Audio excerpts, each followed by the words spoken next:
live Legal. todo dia, live. E aí o efeito colateral daquele tanto de live é que as pessoas perguntavam para minha esposa de onde era a roupa que ela estava usando, e ela falava, é da minha loja, e falava o site da loja, e a loja começou a vender.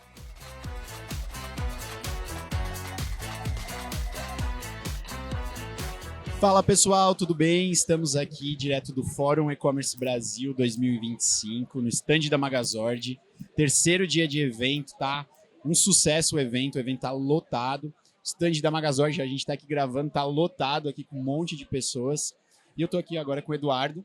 Eduardo é sócio, né? Fundador, empreendedor da marca MG8. E a gente vai contar aqui um pouquinho da história da marca, entender um pouquinho das estratégias, do movimento e principalmente, né, como que faz para gerir um negócio de moda à distância, né? Estando em um outro país, mas gerenciando um negócio aqui no Brasil. Acho que isso é uma história bem legal para a gente contar aqui. É uma história interessante, né? Eu moro em Portugal, para quem não sabe, e eu tenho 2 negócios aqui no Brasil, um negócio de infoprodutos, que a gente vende cursos online, e mais o e-commerce junto com a Magazord aqui, onde eu vendo roupas e eu aproveito a sinergia de audiência dos dois. Mas a gestão ela está apoiada em pessoas, né, obviamente, processos e ferramentas, né? E aí a Magazord entra com o lado de ferramenta da história. Legal. Queria começar perguntando para ti como que foi, né, você já contou um pouquinho aqui da história aqui numa palestra que a gente teve aqui no nosso stand. Como que foi essa virada, né, de nascer do infoproduto e vender produto agora na internet? Isso é uma história de um vai e vem, para ser mais preciso. Na hora que a gente conversou lá, eu dei a versão resumida da história. Boa. A minha história com moda, eu venho de tecnologia, eu venho de dentro do supermercado. Lá atrás eu trabalhava dentro do supermercado mesmo, chão de loja, esse tipo de coisa. Depois fui trabalhar com uma empresa que desenvolve tecnologia para supermercado. Trabalhei 10 anos nesse mercado. E aí, nesse momento, né, durante essa época, a minha sócia e minha esposa, ela era professora universitária, mas ela sempre gostou de moda. Legal. E aí, lá atrás, 2018, ela resolveu abrir uma loja de roupas em casa. Ela era sacoleira. A gente comprava as coisas aqui aqui em São Paulo, nas lojas, nas fábricas, levava para lá e vendia local. E aí eu resolvi transformar essa loja dela num e-commerce, porque já estava tudo lá, era só vender. Só que não vendia nada, 0 vendas. Primeiro ano inteiro de e-commerce montado, 2019 inteiro, zero. Um ano inteiro pagando plataforma, escovando o site, só que eu não sabia de campanha, não sabia de tráfego, nada disso. E aí veio o infoproduto. E a gente criou um infoproduto no nicho de moda. E junto com o infoproduto, vocês todos vão se lembrar aqui, do boom Isso em 2019, antes da pandemia. 2019 e 2020. O infoproduto nasceu em fevereiro de 2020. Pré-pandemia. Pré-pandemia. Então, e aí, em maio de 2020, a gente entrou na onda das lives. Live legal. todo dia, live. E aí o efeito colateral daquele tanto de live é que as pessoas perguntavam para minha esposa de onde era a roupa que ela estava usando, e ela falava, é da minha loja, e falava o site da loja, e a loja começou a vender. E a loja cresceu muito e vendeu muito, e a gente teve um faturamento recorde assim naquele primeiro ano, 2020. 2022 dobrou o faturamento em relação a 2020. Desculpa, 2021 dobrou em relação a 2020, foi muito bom. Só que a gente tinha um desejo nosso. Nessa época a gente já tinha abandonado, eu tinha abandonado o emprego que eu tinha, ela tinha deixado de ser professora universitária, e a gente tinha aquela vontade de morar fora do Brasil, de experimentar uma cultura diferente. A gente ama o Brasil, nossos negócios estão aqui. Não saí do Brasil porque eu não gosto, não tem nada disso. Sim. Eu tô aqui toda hora. Mas eu queria viver a cultura diferente. Legal. E aí a gente vendeu a operação desse e-commerce com a loja física, vendemos tudo de porta fechada e fomos viver só de infoproduto e morando em Portugal. Só que a audiência demandava demais. Eu quero comprar o que você está usando, me fala o que você está usando. E aí entra a história que eu contei ali. Tinha essa demanda da audiência e a gente fazendo propaganda de outras marcas. Falando, isso aqui eu comprei na Zara, isso aqui eu comprei em tal lugar, isso aqui eu comprei em tal lugar. E o pessoal da audiência falou assim, me dá o link que você comprou. Porra, comprei na loja, sabe? E aí a gente ficou com isso na cabeça. Até que surgiu a ideia, eu descobri que existia o tal do fulfillment, eu nem sabia disso na época. E aí a gente montou esse e-commerce em abril do ano passado. E a gente usava uma outra plataforma que teve uma mudança de mercado, essa plataforma que a gente usava deixou de existir. Ela simplesmente deixou um monte de órfãos no mercado e foi onde eu descobri a Magazord. Legal. Então, hoje a gente trabalha com a Magazord cuidando tanto da plataforma do e-commerce, quanto do ERP nosso, que é onde a gente faz a gestão, quanto da parte de logística, frete, tudo que vocês fazem, aplicativo, está tudo aqui dentro. E a única coisa que está fora é o gateway de pagamento, que também foram vocês que me indicaram, então está dentro de casa do mesmo jeito. Perfeito. E a empresa de fulfillment, que é integrada e a gente trabalha, funciona tudo aqui dentro do sistema, né? Legal, bacana. Me fala, hoje a presença, né, da Marina é muito forte, né, na frente da loja, assim, ela carrega bastante, né, o rosto da marca, que foi até o tema do painel que a gente fez aqui no fórum. Como que é justamente ter como que é o dia a dia dela na frente da marca, como que também agora é esse processo, né, de produzir os produtos, como que funciona esse dia a dia de gerir toda essa camada? O dia a dia é um dia a dia de uma empresa qualquer. Legal. É trabalho pra cacete, você tem que trabalhar muito, você tem que se organizar, você tem que correr atrás. Tem dia que você acha que não vai dar tempo. A gente precisava de umas 6 horas a mais no dia, todo mundo, né? Mas, basicamente, a gente se divide, o lado dela do trabalho se divide em duas coisas. A primeira delas é a produção de conteúdo, que é o conteúdo que filtra o público pra gente, que traz a audiência que vai comprar. Isso é o pilar principal, é a coisa mais importante do que a gente faz. Ela gasta mais de 60% do tempo dela nisso. Bacana. O resto do tempo que sobra, ela foca em curadoria dos produtos que a gente vai colocar na loja. Curadoria e desenvolvimento de produto. Então ela está pesquisando tendência. Como a gente é marca própria, a gente desenvolve os nossos produtos, eu tenho que olhar, nesse momento a gente já está desenvolvendo os produtos do inverno do ano que vem. Legal. Porque esses produtos precisam estar na loja logo após o carnaval. Então, no máximo, fim de março, eles têm que estar à venda. E aí a gente tem um lead time grande com o fabricante, depende de escala de produção e coisas assim. Então a gente está trabalhando agora, inclusive hoje ela está em fornecedores, experimentando peças piloto, por isso que ela não está aqui com a gente, que são os produtos de inverno do ano que vem. A gente tem que trabalhar com uma folga bem antes. Então o tempo dela se divide assim. Perfeito. Né? Eu cuido da gestão do negócio. E aí o meu tempo é o tempo de gestão de qualquer negócio. Financeiro, estoque, compra, pagamento, controlar o recebimento e mais todas as estratégias comerciais e de marketing que a gente usa para poder vender tanto o infoproduto e o e-commerce. Legal. Acho que esse teu modelo, né, ele exige uma camada de planejamento, né, muito significativa, né, que é muito, às vezes, diferente, né, daquele que você já... Quem produz, muitas vezes, trabalha com um time muito mais momentâneo, né? No teu caso, tem que ter um planejamento bem significativo para que tudo ocorra. Tem que ter um planejamento, e principalmente porque não é qualquer conteúdo. Então existe o que a gente conversou com o Edu no painel, que é o conteúdo espontâneo, o conteúdo de documentação do dia a dia, e ela fez isso ontem, fez isso anteontem, levanta o telefone, oi gente, eu estou aqui no Fórum E-Commerce Brasil, estou descobrindo ferramentas e coisas para a loja ficar mais legal para vocês, e não sei o quê, não sei o quê. Esse lado espontâneo sempre tem que ter. Mas existe o lado planejado, que é o que toma tempo, que é o conteúdo que vai filtrar as pessoas que estão interessadas no que a gente tem para falar e principalmente estão interessadas no que a gente tem para vender. Então, esse conteúdo precisa de muito planejamento, de muita dedicação e de muito entendimento de com quem a gente fala e para quem a gente vende. Legal. São os detalhes também, né, que vão contando, né, nesse planejamento para que tudo seja muito bem executado. Como é que é a questão de time? Né? Você tem time que te ajuda também na tua operação. Né? Como é que funciona isso? Hoje o meu time ele está no impraticável. Como assim? Explica mais. Eu tenho 5 pessoas no time dos 2 negócios. Legal. Então tá impraticável. É um time muito enxuto. Extremamente enxuto. Graças a ferramentas, tecnologia, a gente consegue sobreviver assim, mas está difícil de crescer. A gente bateu numa barreira agora. Então eu estou com uma funcionária nova começando amanhã e mais um funcionário novo começando do dia 15 de agosto, se eu não me engano. Dia 15 ou 16, alguma coisa assim. Mas eu estou com 5 vagas para time de vendas. A gente vai formar um time de vendas, eu não vou contratar os 5 de uma vez, porque eu quero pegar uma parte da nossa venda que é feita via site e direcionar para time de vendas. Parece um contrassenso, mas a gente sente muita necessidade da audiência no atendimento humano. Então, ela não liga de comprar no site, mas ela quer ter um ser humano para tirar dúvida delas. Então, esse time de vendas ele vai fazer um papel de um suporte pré-venda E se o cliente desejar, ela faz o pedido, gera o link, o cliente só paga e a gente cuida do resto. Faz um upsell ali. Faz um upsell, ainda encaixa alguma coisa. Então, assim, a ideia é que a gente consiga, que eu tenha o time operacional segurando por volta de 7 pessoas e o time de vendas, esse vendedor é infinito, né?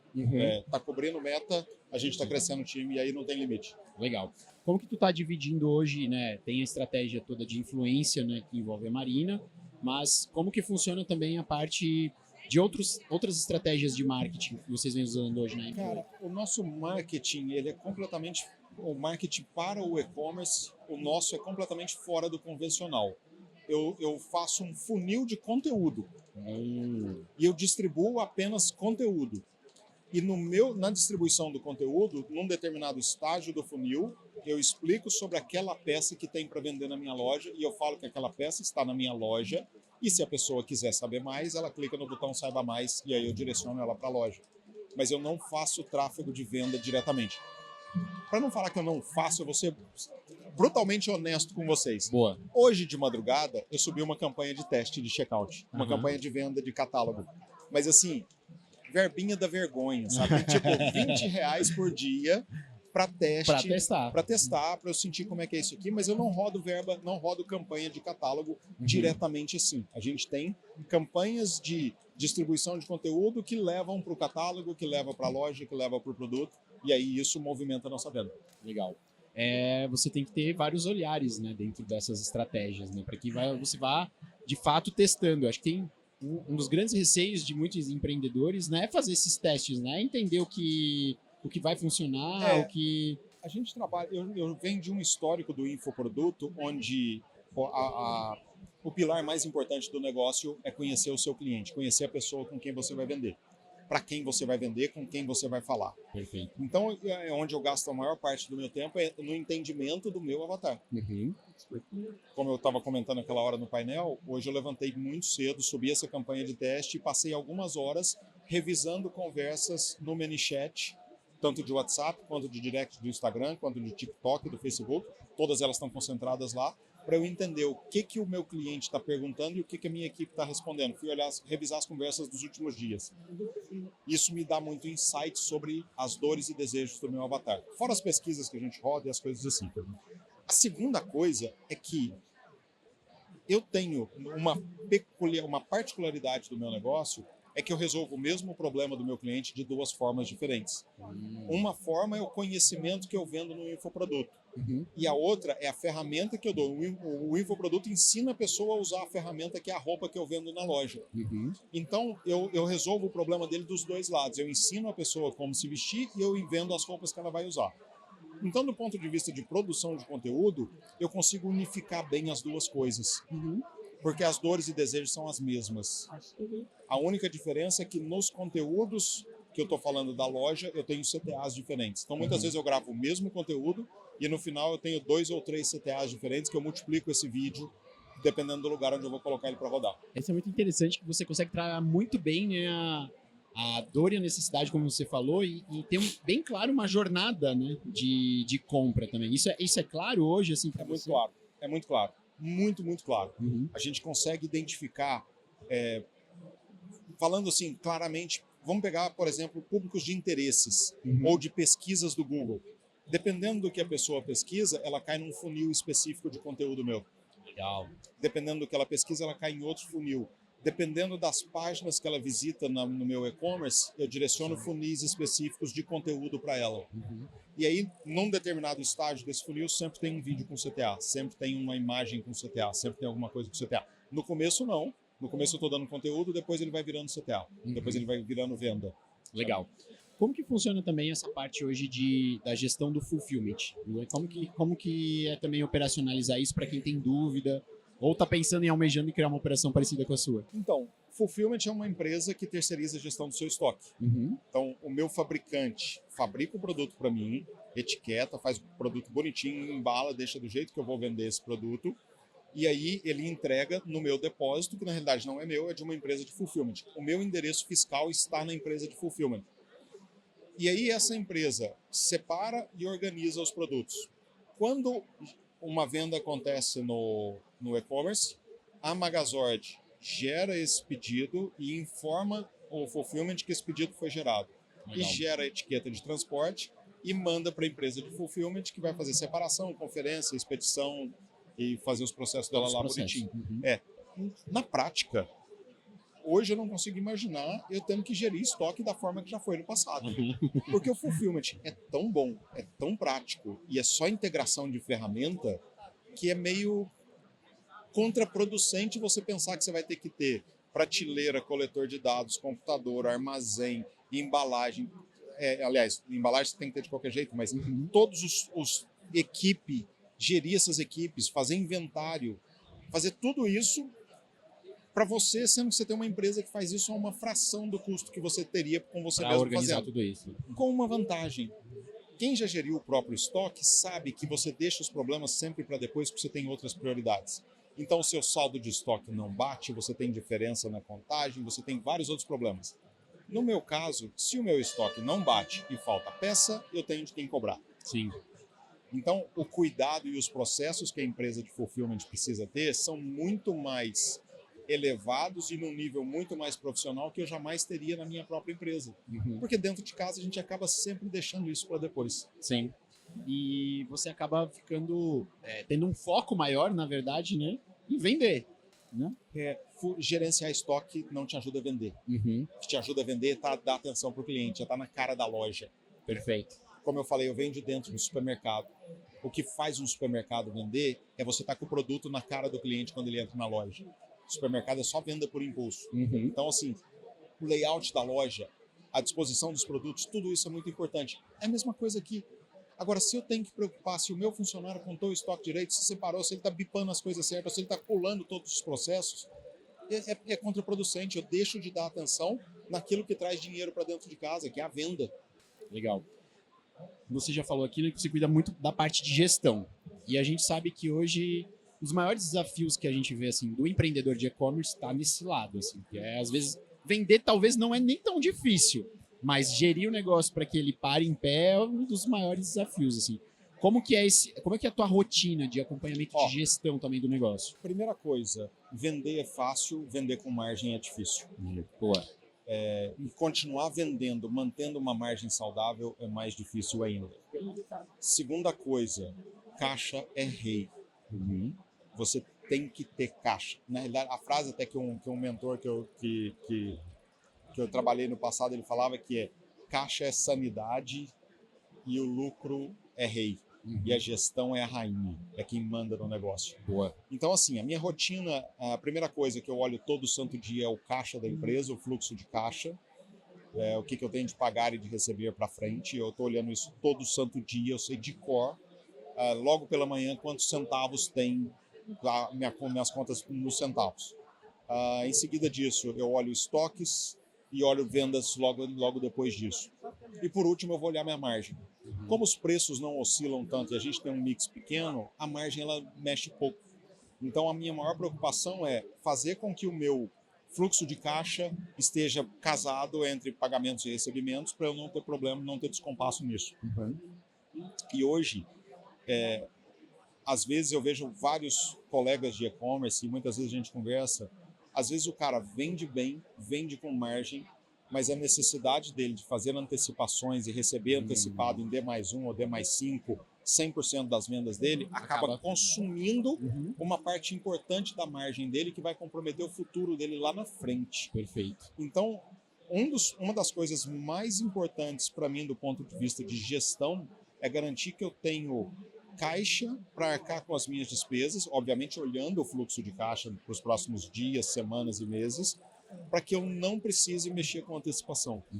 Porque se você antecipa, você está dividindo o seu lucro com o banco e aí o banco só pega a parte mais gostosa do negócio. Como que tu também trabalha a precificação, né? Olhando para a parte de produto, porque isso tem que estar muito bem analisado e coerente também. Sim.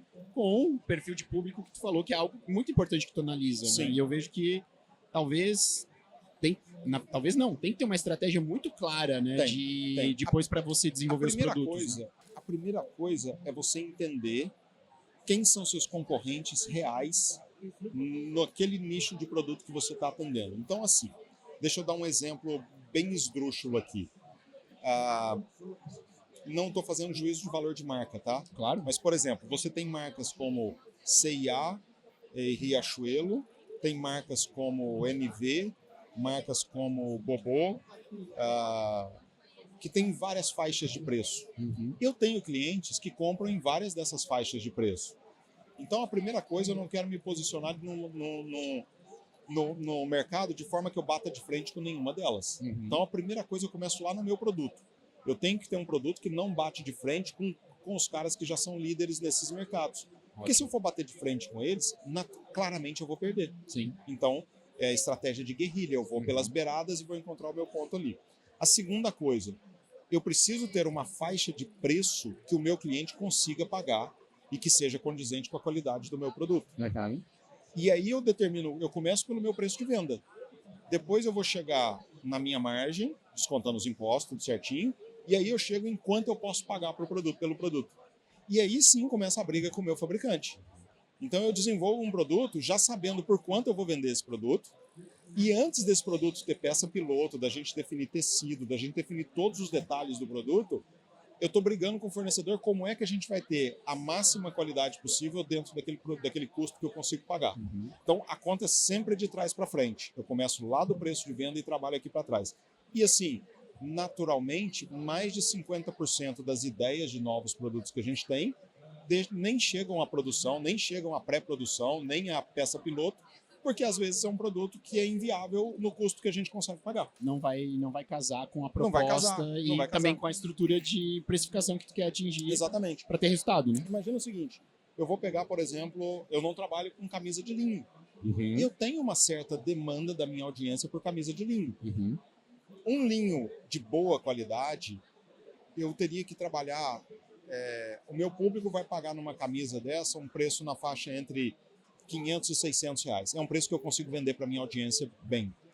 Só que de 500 a 600 reais, eu não consigo ter a margem que eu quero em cima do que me custa produzir uma camisa de linho de boa qualidade. Entendi. Para eu ter a mesma margem, eu teria que levar meu produto para perto de 900 reais. Eu estou te falando esse número porque na segunda-feira a gente estava exatamente com essa discussão. Isso. E a briga era, eu preciso vender abaixo de 600 e para ter a margem que eu tenho, eu teria que vender acima de 800, mais perto de 900. É inviável nesse momento para o público, para o mercado que eu atendo. Sim. Então, é um produto que não vai nem nascer. Ele ficou só na discussão e eu desisti e fui buscar outras alternativas. Então, a gente tem um mix de camisas na loja, mas nenhum deles é linho puro, porque não dá para ter. Isso é muito importante, né? Saber separar o que você vai querer investir ou não. Acho que as decisões mais importantes, na verdade, que você toma é o que eu não vou fazer, na verdade. O que eu não vou fazer. E principalmente porque a minha ideia, o conceito da nossa loja, ele se baseia em 8 peças. São as 8 peças fundamentais que a gente ensina no nosso infoproduto. Legal. Então, a gente tem sempre uma dessas 8 peças, algumas variações de modelagens dessas 8 peças, mas é só isso. Então, são linhas muito básicas, muito simples, sem perder a qualidade, sem perder um bom design, sem perder um bom caimento, que é a parte mais importante para a mulher. Mas são peças muito básicas. Então não adianta eu querer também ficar enfeitando muita coisa, porque isso sairia da proposta da loja, que é um outro ponto que as pessoas precisam ter muito claramente. Qual é a proposta da sua loja? É vender A, B ou C, ou linhas X, Y, Z? Qual é o produto que você vai vender? Porque aí você consegue ser o maior especialista naquele subnicho dentro da área que você trabalha. Legal. Para a gente terminar a nossa conversa aqui, Eduardo, eu queria perguntar para ti, o que você dá de dica hoje para quem está pensando em escalar um e-commerce? Né? Para quem já começou as suas vendas, está tendo as suas primeiras vendas, mas que agora precisa dar os próximos passos. Quais são os cuidados que tu aprendeu na tua jornada aí? Do ponto de vista de cuidado com o caixa e atenção com o fluxo de caixa. Ótimo. Mais empresas quebram no Brasil e no mundo por falta de caixa do que por falta de lucro. Então, caixa é rei, você tem que ter muita atenção com caixa. Agora, eu acho que você não vai ter caixa se não tiver venda.